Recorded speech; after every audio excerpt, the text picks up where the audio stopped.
Complexo de castração, inveja do pênis. A suposição de uma genitália masculina em todos os seres humanos é a primeira das notáveis e momentosas teorias sexuais infantis. Quer dizer, eu atendo adulto que acredita nisso, mas é uma teoria infantil, né? Tem pouca serventia para a criança que a ciência biológica dê razão a seu preconceito e tenha de reconhecer o clitóris feminino como um autêntico substituto do pênis. Então, tem teorias sobre isso, né? E tem adultos que acreditam nisso, que a mulher teria uma espécie de pênis, que seria o clitóris, que é avantajado, seria uma espécie de sexo, e tem dentro das brincadeiras, dentro da mitologia masculina,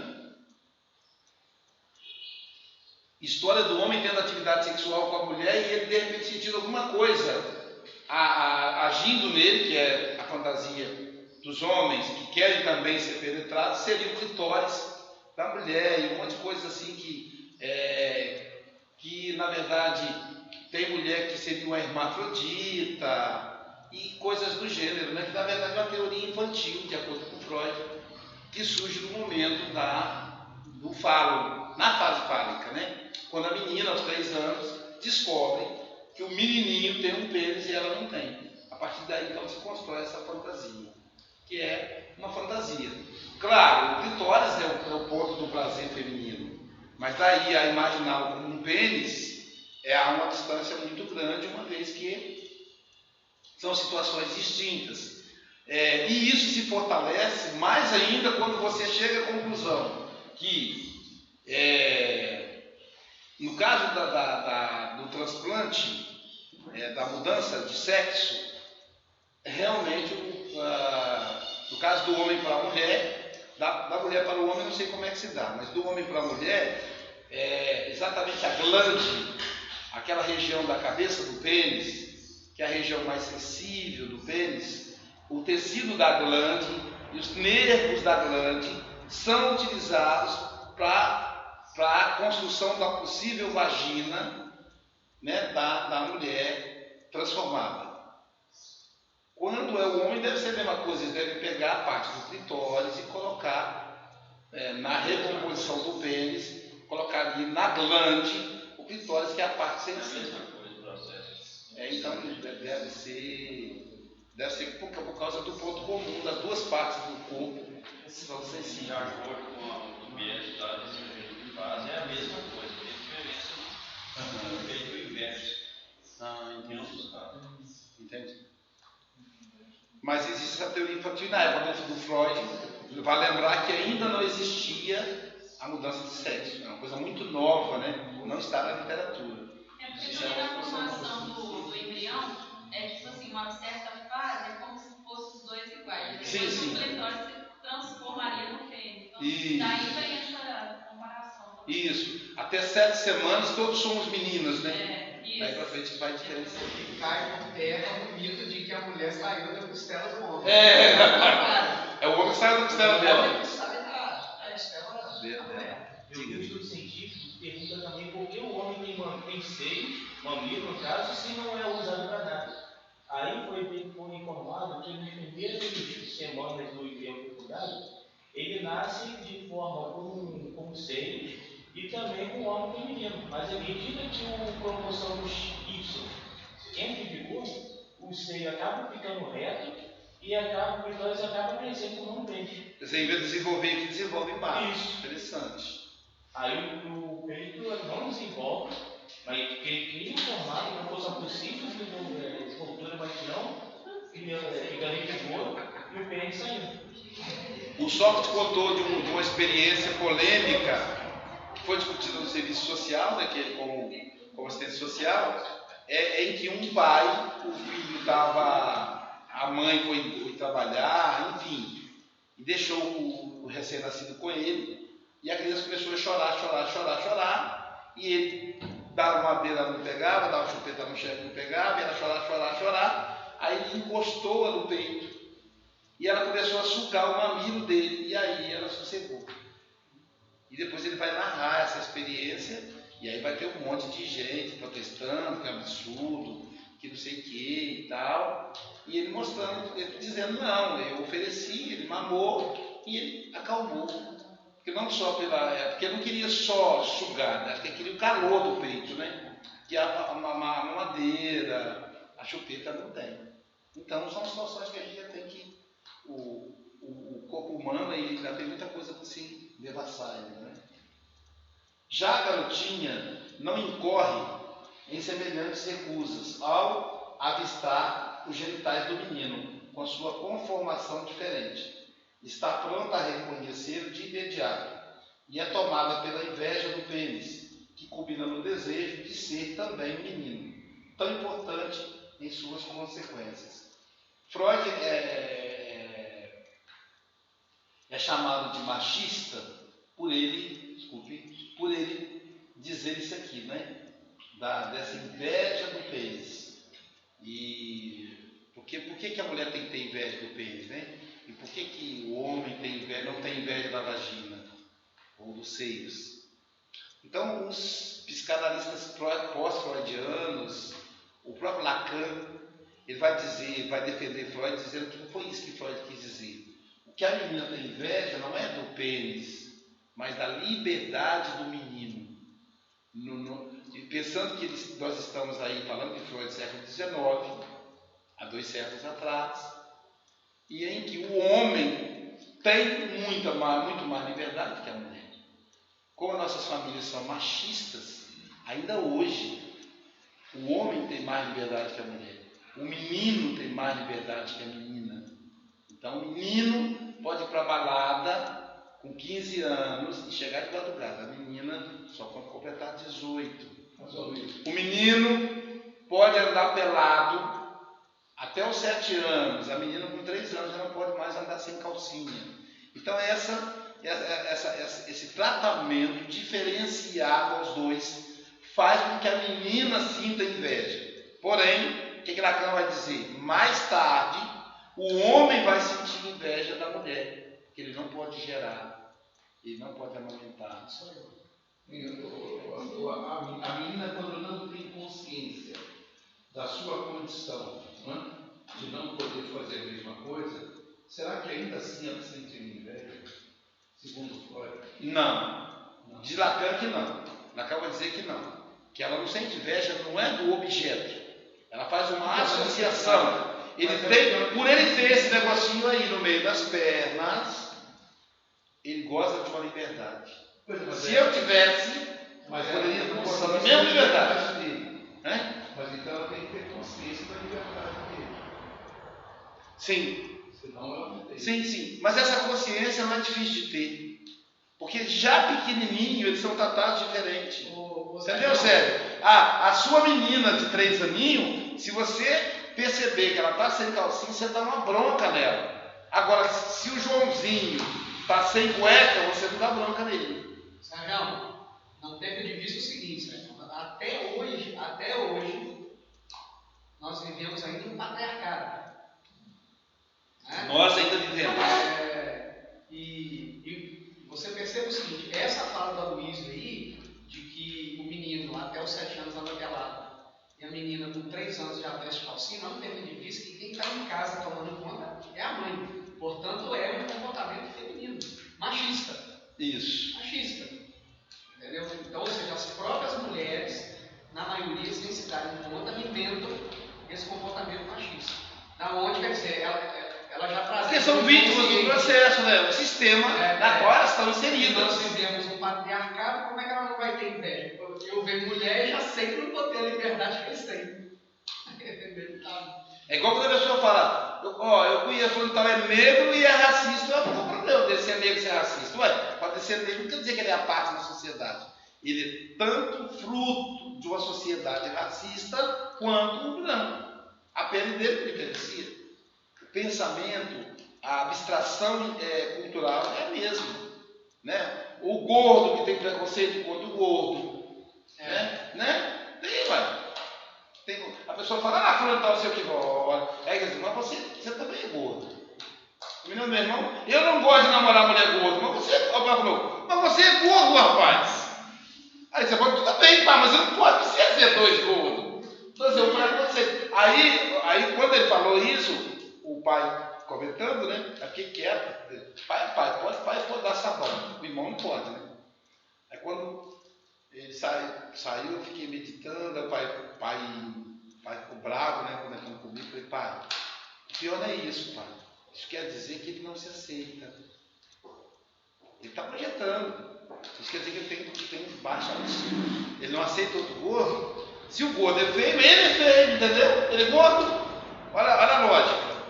É a mesma coisa que o negro racista. Se o negro é inferior, ele é inferior. Porque ele é negro.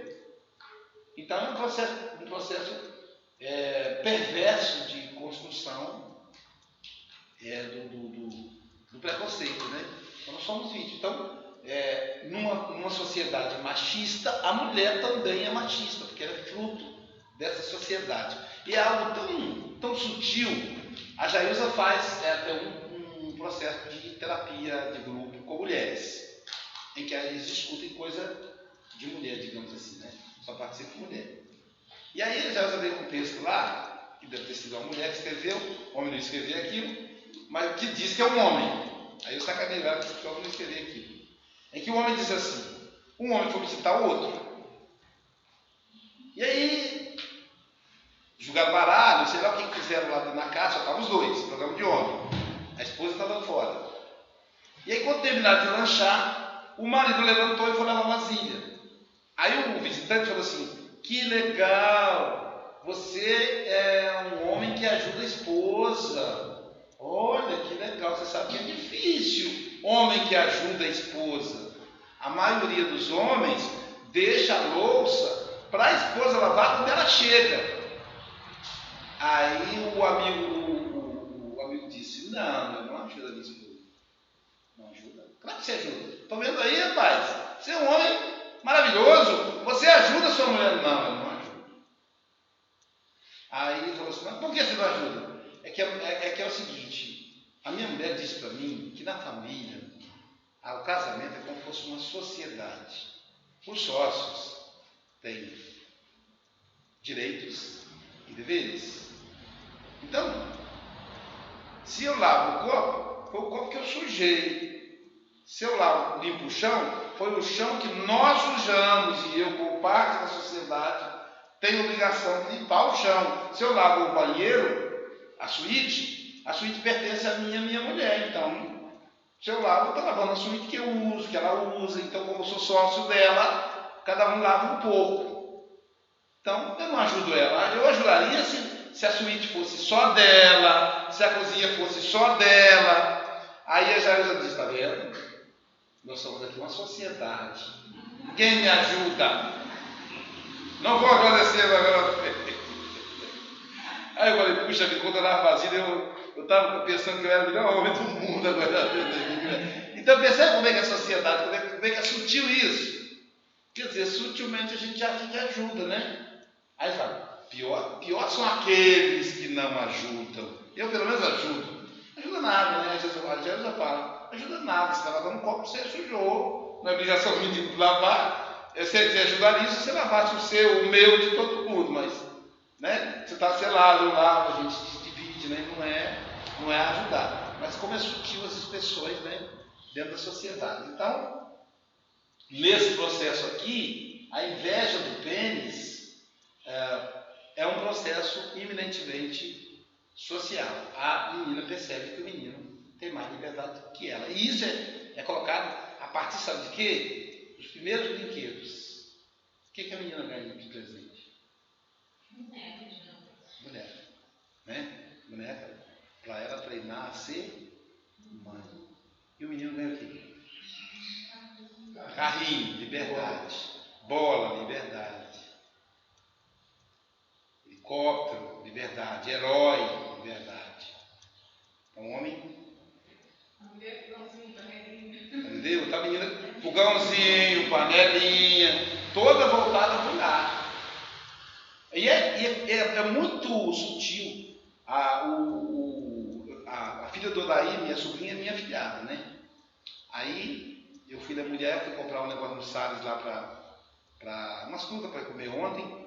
Aí eu falei, poxa, hoje já é dia 12 eu tenho que dar presente para minha filhada e para os meus netinhos. Aí eu já pensei, bom, o Bernardo vai gostar dessa caminhonete cabine do Pro. Olha a mentalidade do machismo. Agora, a Paula Vitória aí, a minha filhada vai gostar mesmo desse bebezinho que fala. Entendeu? Olha como é que a gente é machista no pensar, porque é viciado, né? E aí o Odaí ele vai comer meu filho, porque o Odaí tem proposto um modelo diferente. O Odaí ele dá boneca para o Gabriel e dá bola, carro para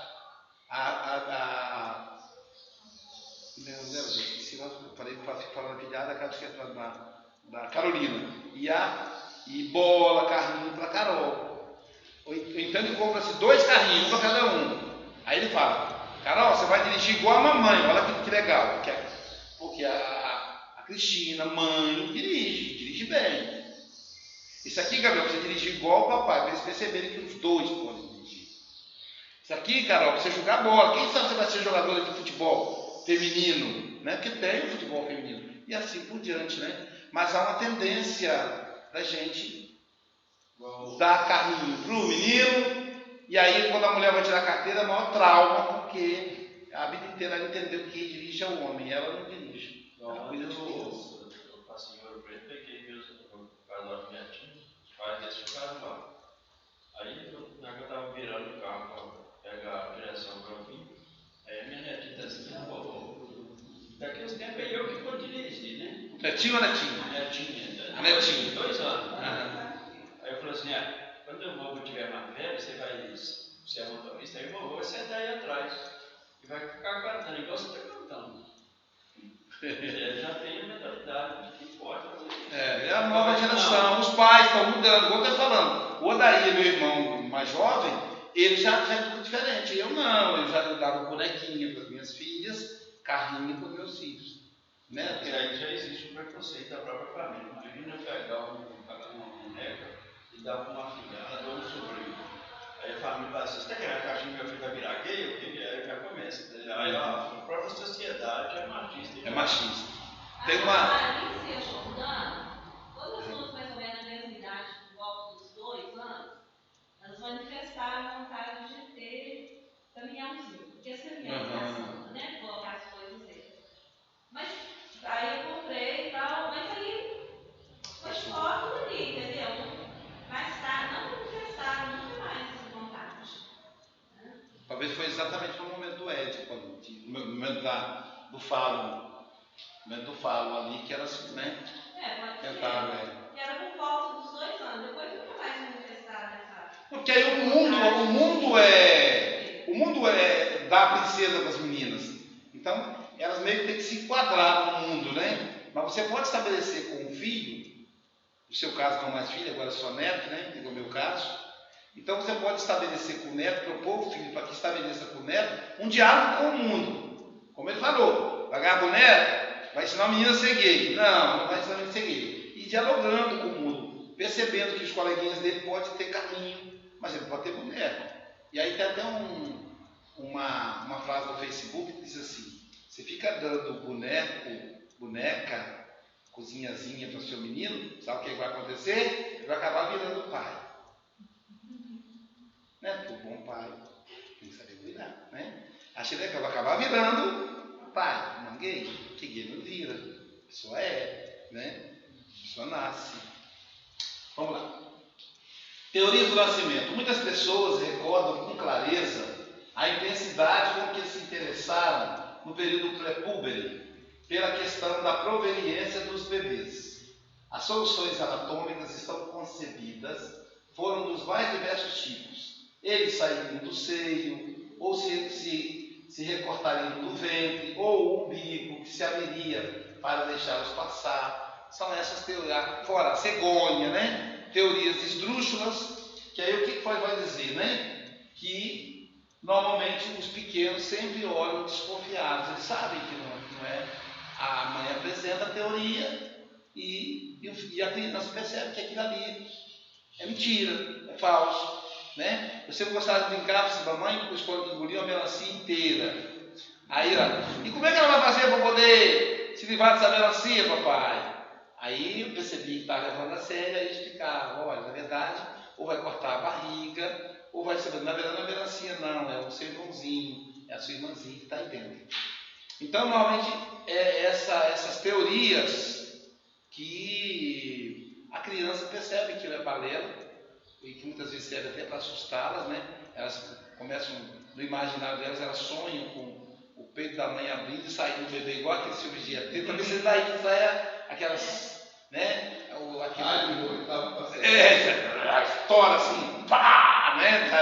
Ou então da barriga, pá, levanta a mão, né? Então, que é exatamente assim que a gente fala para as crianças e como nascem os bebês. Então, é realmente uma maldade com eles falar isso. Então, faço igual meu irmão. Papai, como é que eu nasci? Ah, meu filho. Papai plantou a sementinha na barriga da mamãe, e aí a sementinha cresceu, até chegou a hora de nascer.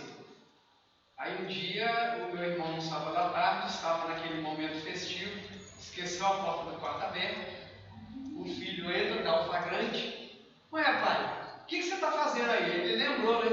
Ah, meu filho, estou plantando a sementinha na mamãe. Não é ruim, desse jeito aí você está matando a sementinha.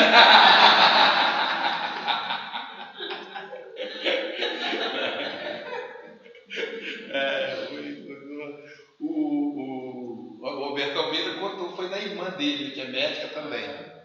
Ele chegou na casa da irmã,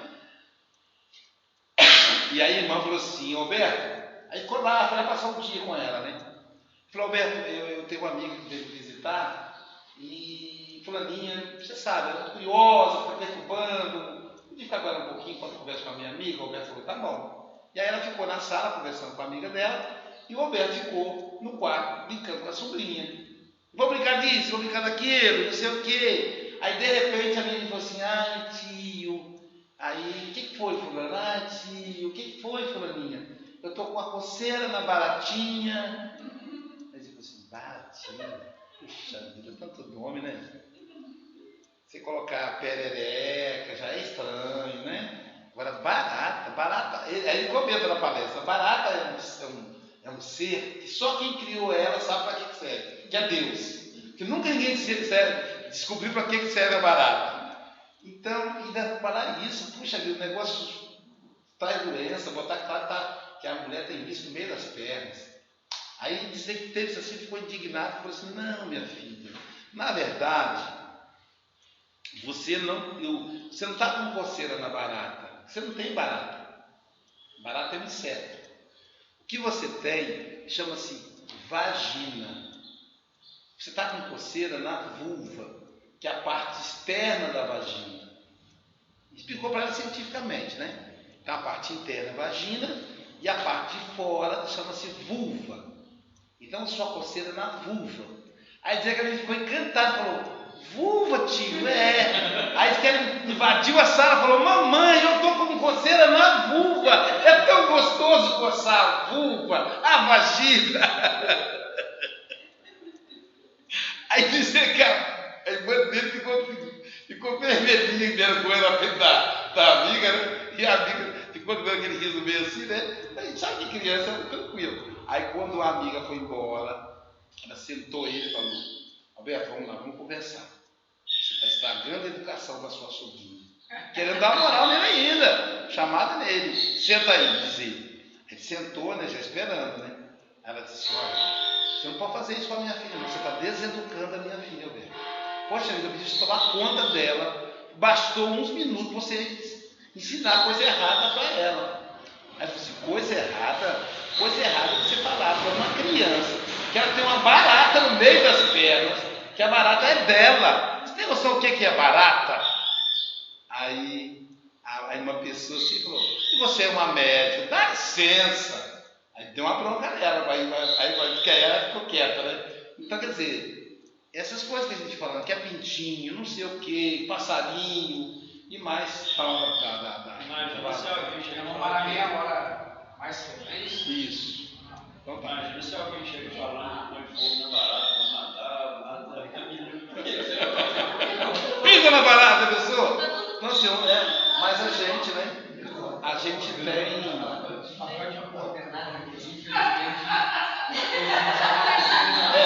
Aí, João, como eu abri essa tela aqui, eu provoquei a curiosidade deles. Concepção tem muito a ver com o que João falou agora há pouco, né? Concepção sádica da relação sexual. João viveu isso, eu vivi isso também com a sobrinha. A sobrinha, depois eu vou contar. O que acontece? Quando as crianças, então tem idade, assistem à relação sexual entre adultos, que é ensejado pela convicção dos mais velhos, de que a criança pequena não pode entender nada de sexual, elas não podem deixar de conceber o ato sexual como uma espécie de servícia ou subjugação, ou seja, de encará-lo no sentido sádico, no sentido de violência.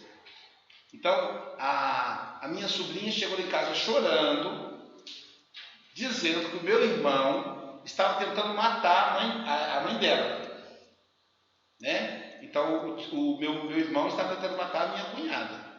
E aí eu fui correndo, né? Primeiro que eu escutei a briga, né? Quando a pessoa quer matar o outro, ela briga antes. Já. Você falou, será que essa criança não está criando? Não. Eu falei, bom, por via das dúvidas, é melhor pecar pelo excesso do que pela fala. Corri lá. Quando eu cheguei lá, os dois estavam saindo do quarto com a cara toda amassada, né? Aquelas coisas. Eu olhei para ver se eu vi um rosto nela e tal. O que você foi? O que foi, Luiz? O que aconteceu? Eu disse, olha, é porque eu tive uma denúncia contra vocês dois, contra você. Falei com ele, né? Aí ele falou, o que foi? Aí a mãe contou, assim, eu acho que fulana viu. Fulaninha viu. A minha cunhada logo abriu o jogo. Aí, meu Deus, ela falou, pois é. Aí eu falei, por que vocês fizeram com o quarto com a porta aberta, encostada? Não pode, vocês têm filho grande. Como eu sou o irmão mais velho, eu posso dar bronca, né? Então, qual era a concepção da minha sobrinha, que é pequenininha assim, tadinha? É como o pai estava em cima da mãe, ou a mãe em cima do pai, o pai estava em cima da mãe e a mãe gemendo, só que no caso dela, aquele gemido era de morte, entendeu? Estava matando a mãe. E ela foi desesperada, tadinha. Então, quer dizer, se ela não esclarece isso, aí depois eu sentei com ela, falei, olha, seu pai estava fazendo sexo com a sua mãe, assim que acontece, para poder fazer o neném, se você nasceu, né? Dali que surge a gravidez, ele não estava machucando ela, é um jeito dela reagir durante a atividade sexual. Aí, parece brincadeira, né? Coincidência ou não, agora me veio uma lembrança, uma paciente minha de quinta-feira passada, de ontem, ela dizia o seguinte, né? A vida dela, o pai casou muito novo com a mãe, o pai tinha 19, a mãe tinha 17, quando se casaram, tiveram ela também novo, acho que casou grávida já a mãe, de forma que a idade até tem pouca diferença. E ela tem uma dificuldade muito grande com o pai. Brigando com o pai, avançando no pai. Enfim, percebo que foi uma infância extremamente tumultuada.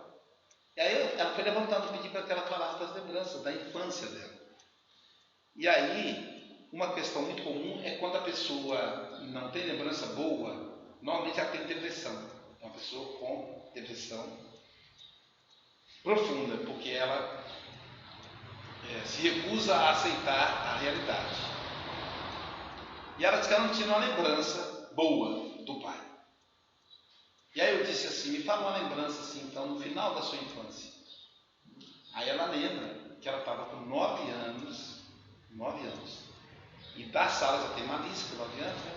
E da sala, ela ouviu um gemido. E aí, dizendo que a consciência dela, uma voz da consciência dela, disse assim, vai fazer outra coisa, vai assistir televisão, você não pode prestar atenção nessas coisas, porque isso não está adequado à sua idade. Uma voz dizia para ela.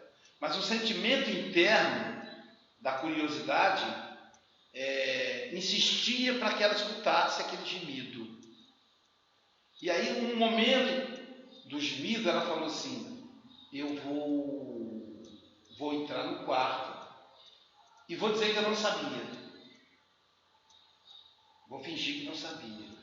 Então ela entrou no quarto e falou, mamãe, entrou no quarto. Disseram que ela simulou tudo isso. Porque alguma coisa dizia que ela tinha que ir para o quarto. Embora ela imaginava que eles estavam transando. E quando ela chegou no quarto, o pai estava enforcando e a mãe já estava com o rosto empreteando. O pai estava matando a mãe. Aí ela montou em cima das costas do pai e arrancou o pai de cima da mãe. Então, vocês vejam, ela, como ela era mais velha, ela imaginou que estava transando e estava matando. Por que o pequenininho poderia imaginar o contrário? Então, na visão da criança, o pai está maltratando a mãe está maltratando o pai, por causa dos gritos. Tem aqueles casais que são mais escandalosos, expressa mais o prazer. E aí tem toda uma questão, né? Quando a gente tem família, tudo isso a gente fica meio castrado.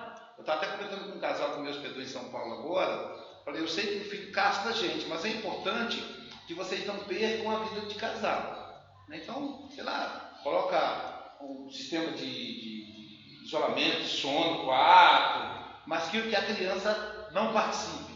Porque aí a criança concebe um processo sádico. Né? Ela entende que violência tem a ver com prazer. Então, como ela acha que a mãe, quando apanha, gosta, se for um menino, ele vai querer bater na parceira. Se for uma menina, ela vai querer apanhar para ter prazer. Isso é sadismo. Então é muito sério essa questão da criança participar da atividade sexual. Vendo, né? Seja porque ela vê os pais, seja porque, por exemplo, ela vê um filme pornográfico, um recorte. Ela vê ali os atores gemendo, e ela vê a cena, ela não entende, ela não consegue raciocinar que aquele gemido ali é de prazer. Ela pode entender que é um gemido de dor. E ela associa dor com prazer. Isso vai impactar na vida adulta, no relacionamento dela. Por isso que tem as pessoas que são sádicas. No livro Tormentos da Obsessão, o Manuel Filomeno Miranda, Sexo e Obsessão, o Manuel Filomeno Miranda conta a história do Duque de Sades. Do Marquês de Sades. Do Marquês de Sades, que é exatamente, né, de onde surge essa denominação, que é um... Não, você vê que esse filme, 50 Tons de Cinza, está fazendo tanto sucesso, porque deve ter muita gente sádica. Exato, se percebe no filme. Você vê que não aguçou a minha curiosidade, mas tem gente que fica doido e tal. Eu sequer li o livro, não porque eu sou espírita. Pecado, não. Sexual. Não me chamou a atenção. Não sabor. Eu assisti o filme, assim, pela curiosidade da fama, mas não gostei nem um pouco. Pois é, tem gente que sai extasiado do filme, entendeu? Você quer ler o livro depois que vê o filme. O livro é best-seller. Toda a série. Gostei. Eu tenho dificuldade de ver filmes ou vídeos ou livros que evidenciem muito a violência,